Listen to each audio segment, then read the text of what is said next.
اللهم لك الحمد بما خلقتنا ورزقتنا وهديتنا وعلمتنا وأنقذتنا وفرجت عنا.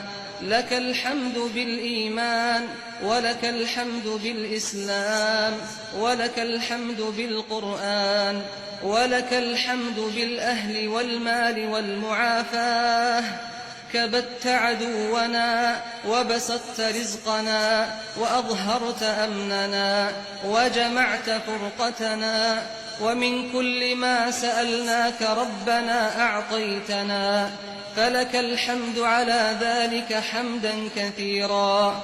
لك الحمد بكل نعمة أنعمت بها علينا من قديم أو حديث أو سر أو علانية أو خاصة أو عامة أو حي أو ميت أو شاهد أو غائب.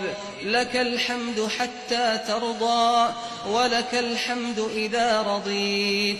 سبحانك وبحمدك لا إله إلا أنت الحي القيوم، رب الأرباب ومسبب الأسباب وخالق الناس من تراب.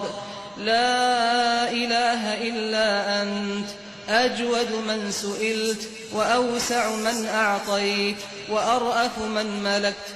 أنت الملك لا شريك لك، والفرد الذي لا ند لك.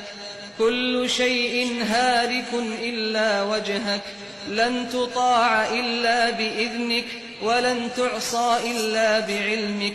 تطاع فتشكر وتعصى فتغفر. سبحانك وبحمدك، سبحانك وبحمدك.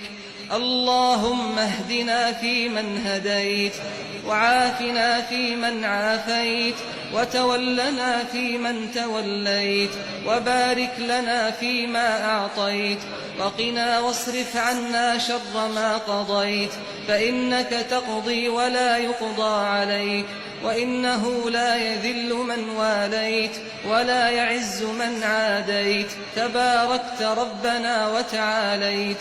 لك الحمد على ما قضيت، ولك الشكر على